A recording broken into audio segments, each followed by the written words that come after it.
momen yang menurut gue sangat manusia banget Yes. gitu. Dan mungkin tantangannya di gue karena gue dari dulu kan ada di dunia tipu-tipu ini kan. Ya kalau lu ada di dunia per entertainment kan lu ngerti ya, kayak kita kan people pleaser ya. Yeah, Jadi benar. kayak kita gak punya waktu buat Yes. diri kita sendiri Yeah, gitu. yeah, Nah yeah, gue yeah, merasa ketika gue punya anak ini gue baru punya waktu untuk diri sendiri, baru bisa menjadi diri gue sendiri gitu. Tapi lu kangen nggak sebenarnya sama Ya. kekeosan itu? Sekarang lebih chaos kali sebenarnya.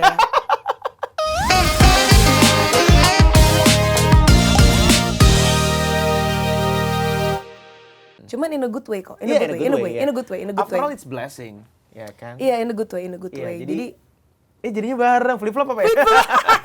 Iya banget loh, gue ngobrol sama dia kayak ini loh. Pilih. Kayak ada orang yang bisa, gue jarang loh ngobrol sama orang yang mengerti.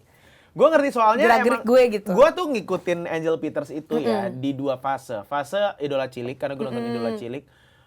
Gue inget banget tuh habis gue ada acara radio di Puncak gitu ya. Baliknya tuh langsung nonton RCTI, nonton Idola Cilik. Serius gak sih? Lu SMS gak? Tapi buat gue. Gue lupa, gue tuh ikut SMS. Soalnya gue udah juga suka SMS. 6288 kan. Kalau lupa berarti lu gak SMS buat gue tuh biasanya. Masih pager. Gila, tahun berapa pager ya? Terus akhirnya setelah itu, karena gue radio juga dan segala macam, udah tidak mengikuti lagi. Tapi akhirnya lo comeback lagi nyanyi juga as a teenager. Iya. Cuma mencak-mencak banget kan. Iya, tapi ya seru, maksudnya seru banget. Seru. Masa muda gue seru tapi terlalu kemana-mana gitu. Jadi gue baru merasa pada saat gue punya anak, jadi kayak dalam nih purpose gue mau berkarya nih ke depannya. Kayak gue mau bikin apa. Makin bold ya? Iya makin bold, kayak gue mau jadi kayak apa. Kayak gue lebih pede untuk, ya kalau lu ada di dunia per entertainment kan lu ngerti ya. Kayak kita kan people pleaser ya. Jadi kayak kita gak punya waktu buat diri kita sendiri gitu. Nah gue merasa ketika gue punya anak ini gue baru punya waktu untuk diri sendiri, baru bisa menjadi diri gue sendiri gitu. Dan gue gak malu, gue sekarang udah kayak nothing tulus. Gak perlu ada pembuktian. Itu lebih enak kan?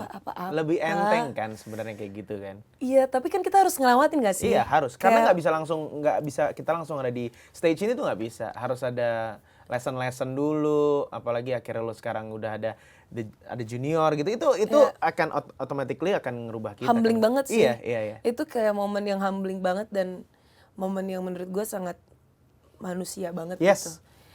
Dan mungkin tantangannya di gue karena gue dari dulu kan ada di dunia tipu-tipu ini kan.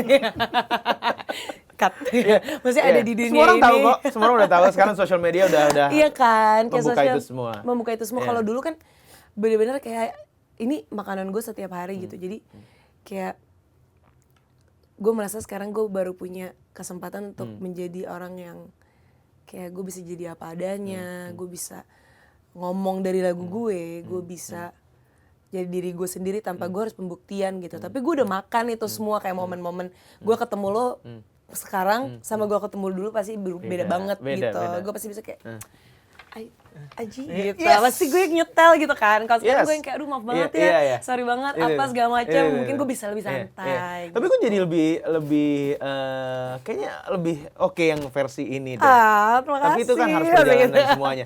Tapi lu kangen nggak sebenarnya sama kekeosan itu? Sekarang lebih chaos kali sebenarnya. Tapi caranya beda aja.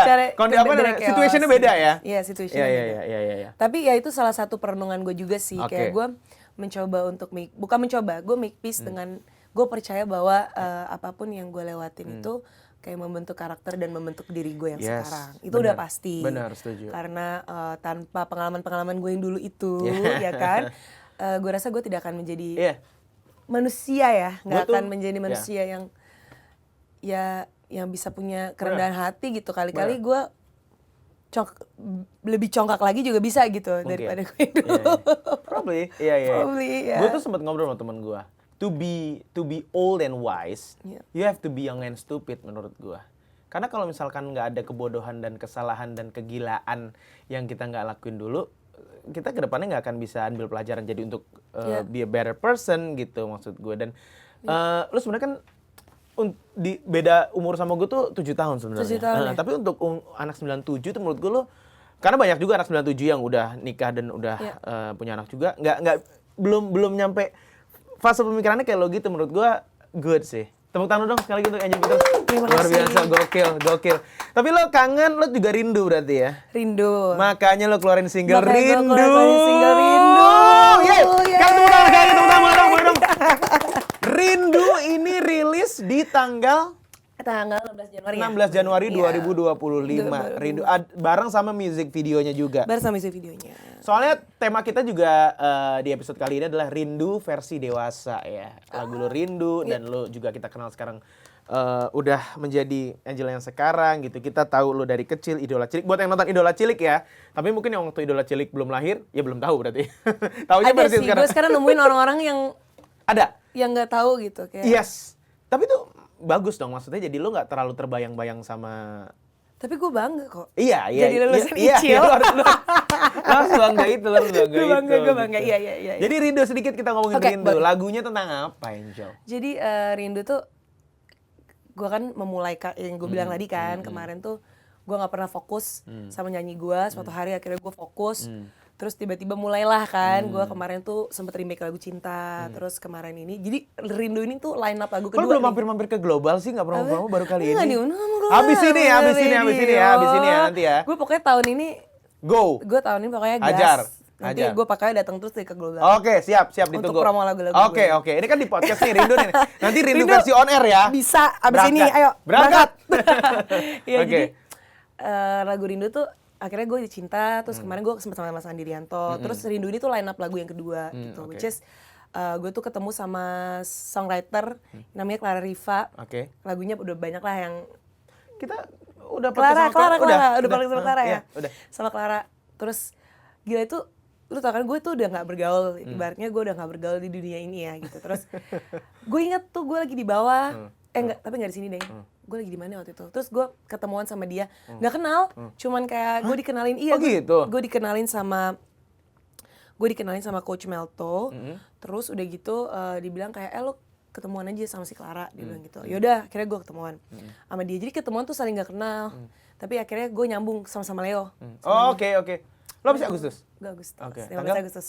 15. Oh, 2 hari lagi kemerdekaan Republik Indonesia. Apa iya, tadinya mau 17 kalian nih. Udah akhirnya gue ketemuan sama si Clara. Yaudah Clara gini, jadilah lagunya. Nah terus untuk Rindu ini? Untuk Rindu. Nah kan gue tadi sempat bahas ya, gue sempat bilang gue gak pernah se-invested ini sama nyanyi gitu. Karena gue sekarang mencoba untuk songwriting juga, coba untuk nulis. Jadi kayak gue berusaha apa yang gue nyanyiin tuh kayak rasanya emang datangnya dari dalam diri gue sendiri. Nah, initially tuh lagu awalnya memang sudah tentang kangen dengan seseorang. Tapi pada saat gue lagi meresapi lirik ini, gue mikir kangen tuh ternyata bukan cuman kangen sama pasangan lu doang loh, gitu. Tapi kangen tuh lu bisa kangen dengan ibu lu, bapak lu, bisa kangen sama adik lu, kakak lu, bisa kangen lo, bisa kangen kucing lo, bisa kangen era, bisa kangen objek, fase hidup, iya nggak sih? Anything kan gitu. Nah terus, tapi rasa yang paling kental yang gue dapetin saat lagi nulis lagu Rindu tuh, ya itu kayak kangennya gue sama bokap gue gitu. Jadi